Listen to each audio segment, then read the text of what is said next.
Cette semaine, le premier ministre canadien Justin Trudeau a versé des larmes quand il a présenté ses excuses à la communauté LGBTQ2.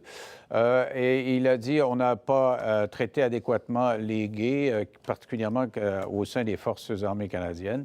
Et en prenant la parole, vous allez voir les images, il a pleuré, comme il avait pleuré en parlant de son ami Gord Downie, qui était du groupe Tragically Hip. Il est moins connu ici au Canada français, mais au Canada anglais, il l'était plus. Et c'était un de ses amis. Alors, il a pleuré, c'est un de ses amis. Quelque temps après, il a présenté ses excuses à la communauté autochtone. Et encore là, il a versé quelques larmes, étreint qu'il était par l'émotion.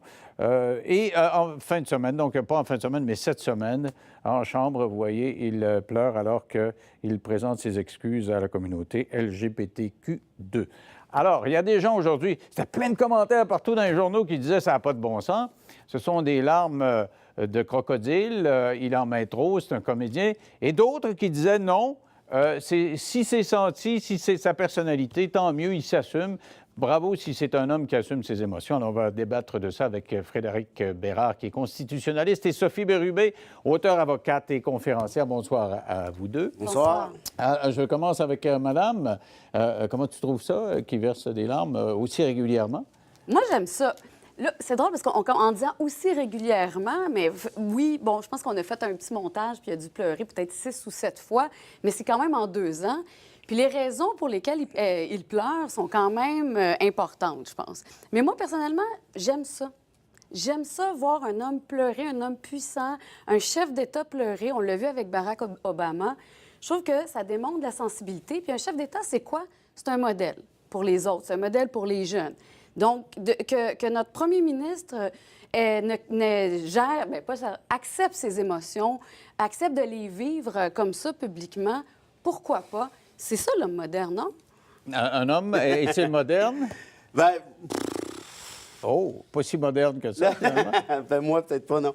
Moi, en fait, les larmes me dérangent pas, pour être honnête, là. Mais la répétition des larmes, je comprends que c'est sur 2 ans. Et là, tu sais, c'est parce que tu le fais pour les 3 dernières, c'est en quelques semaines. Oui, d'un. Puis là, tu le fais pour les Autochtones. Ça va. Tu le fais pour les gays et lesbiennes. Ça va. Mais est-ce que le même degré de sincérité à chaque fois, là? Je veux dire, puis qu'on me comprenne bien, je suis totalement en faveur de ces excuses-là, là, à 100 ça fait aucun doute. Mais Trudeau, c'est un comédien. Je suis désolé, il a été formé là-dedans. Il aime ça faire son show. Il le fait. Il est crédible, de toute évidence. Je dis pas qu'il ne croit pas aux excuses qu'il formule. Mais à un moment donné, à force d'en mettre trop, de 1, dans l'émotion, et de 2, côté répétition, les gens finissent par se dire, coudonc, est-ce qu'on a un premier ministre qui fait de quoi aussi? Parce que ça, c'est mon deuxième point. Le contenu, il est où? Il n'y en a pas de contenu. On est tout le temps dans l'émotion, dans les symboles. C'est tout le temps le spectacle. On s'en va à l'ONU avec on rencontre du G8 avec des bas de Chewbacca de Star Wars. On arrive à la Chambre des communes déguisé en Superman. Donc, pour toi, ces larmes-là, c'est utilisé à des fins de relations publiques. C'est comme les bas avec les gens de Star Wars. Ouais. OK. Alors, qu'est-ce que tu réponds à ça? Je suis pas d'accord, ça, que ce soit bon pour les relations publiques, parce qu'au contraire, ça dépend. C'est que ça polarise. Ceux qui ne lui font pas confiance, qui ne l'aiment pas en partant, c'est certain qu'ils vont voir dans ses larmes, justement, une ruse du jeu d'acteur, du jeu de comédien. Ils vont dire que c'est totalement phony, c'est faux. Et ceux qui l'aiment à la base vont dire... Wow, c'est beau, c'est le fun, c'est extraordinaire. Là, je suis pas en train de dire que j'aime Justin Trudeau, attention. Mais moi, je trouve que... On n'avait rien dit. Je trouve que c'est pas nécessairement bon pour lui, mais admettant que ce soit de fausses larmes, est-ce que ces larmes-là servent la cause elle-même? Et moi, je pense que oui. Oui, parce qu'aujourd'hui, je voyais un texte quelque part, quelqu'un qui disait dénoncer les larmes comme tu le fais, c'est dénoncer la cause. Parce que c'est comme si tu sous-entendais que les Autochtones, à qui on s'est excusé, par exemple, ou la communauté LGBTQ, ne méritaient pas ces larmes. Je vais me mettre à pleurer, là, si t'arrêtes pas, là. Non, mais quand même. J'ai vu cet argument-là aujourd'hui. Ben non, cet argument-là est ridicule, là. Ah ouais? Non, mais moi, je dis pas que je dis pas que ces larmes desservent la cause. Je dis, moi, qu'ils servent à la cause parce que les larmes, ça amène l'attention. Les gens, il aurait annoncé aujourd'hui, on donne 100 millions pour donner en réparation à la communauté gay dans les années 50-60 qui ont perdu leurs emplois, puis on serait passé à un autre sujet. Là, maintenant, ça nous conscientise qu'il y a ces atrocités-là qui ont été commises dans les années 50. Écoute, il y avait un fruit machine. C'est une machine de dentiste, puis on imposait ça à des gens, dans les militaires, dans les policiers, pour détecter s'ils étaient gays, puis on leur faisait perdre leur emploi. Moi, j'étais même pas au courant de ça avant de voir les larmes. Je suis d'accord. Mais je parlais quand je disais que l'argument était ridicule, c'est pas le tien. C'est l'argument qui veut que si tu dénonces les larmes, tu dénonces la cause. Ça franchement, c'est absolument farfelu. Non, mais peut-être, mais ça, c'est leur problème. Parce que moi, à titre personnel, la cause autochtone, ça fait longtemps que je la défends. J'ai écrit souvent là-dessus. Je pense que les excuses étaient nécessaires. Même chose pour la communauté gay et lesbienne. Pour moi, ça fait pas de doute. Mais c'est parce que le point, c'est que le show, ça va, là. Tu penses que c'est un show. Tu penses que s'il voulait se retenir, il serait capable de se retenir? C'est parce qu'il se dit, là, j'ai une émotion, je la laisse aller? Ou je sais pas. Je suis pas psychologue non plus. Là, puis non, mais tu me dis, c'est un acteur. Alors, est-ce que tu penses qu'il pourrait se retenir de le faire? Justin, c'est un gars sensible, OK? OK, mais est-ce qu'il pourrait se retenir de le faire? Mais je sais pas, moi, jusqu'à quel point. Ah bon, mais si tu le dénonces, il faut que tu penses qu'il puisse se retenir. Je suis pas le Doc Mayou, moi, là. Ce que je suis en train de te dire, c'est que c'est trop. C'est correct, on a compris. Les excuses sont nécessaires, ça va. Le message est important, le symbole, mais là, tu sais, à un moment donné, il faut... Il y a des gens sur Facebook qui me disent, là, il est braillard.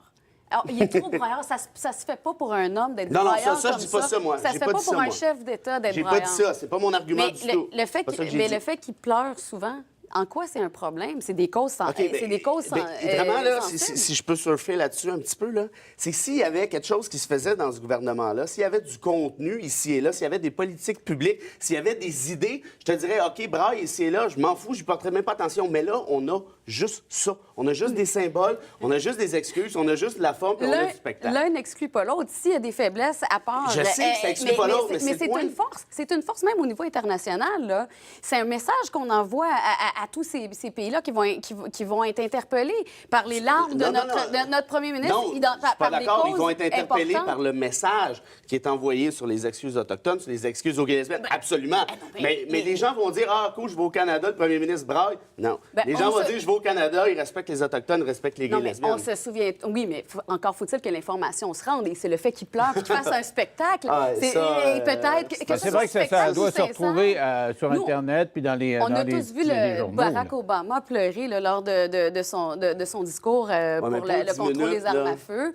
Bien, Sandy Hook, c'était quelque chose. Là. Il n'était pas capable d'arrêter. Et lorsqu'il a pleuré quand il est parti... Mais c'est ça, parce que Elise Ravary écrit « Impossible d'imaginer Churchill, De Gaulle ou Kennedy pleurer en annonçant une catastrophe. » Est-ce que c'est parce que c'était des grands hommes d'État ou c'est parce que c'est des hommes d'État d'une autre génération? Moi, je pense que c'est le deuxième volet. Et puis, je le répète, qu'un chef d'État, homme, braille comme un veau, ça ne me dérange pas. C'est pas ça le point.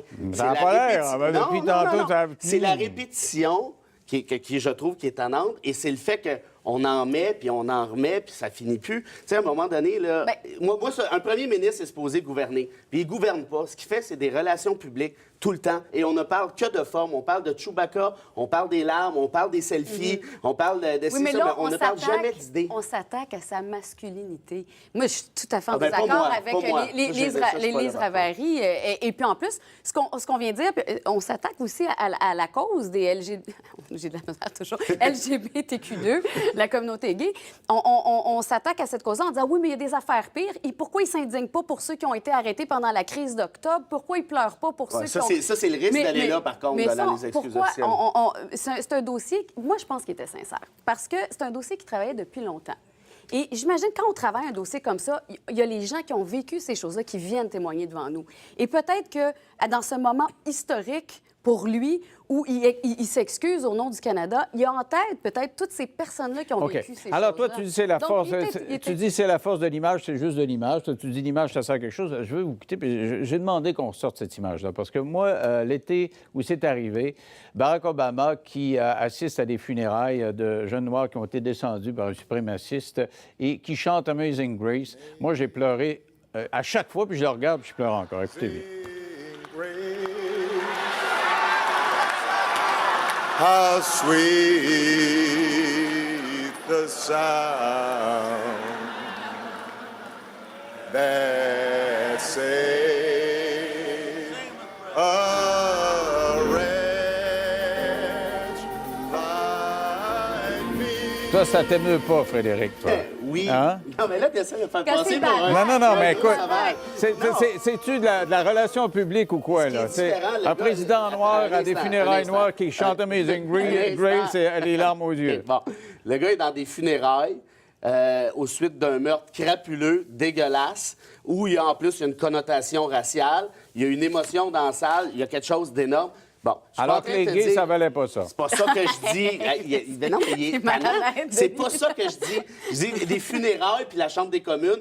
Habituellement, OK. côté émotion, ça appelle deux trucs différents. C'est tout le temps Ah ouais, que ben, j'ai. c'est ça. Merci d'avoir participé à cette réflexion-là. Restez là au retour. Pascal Willémy va nous présenter sa chronique. Vous voyez Matt Lauer qui a perdu sa job. C'est une espèce de Gino Chouinard de la place. Là. Il a le salut bonjour là-bas. Là. Et il va nous raconter comment ça s'est passé après la pause.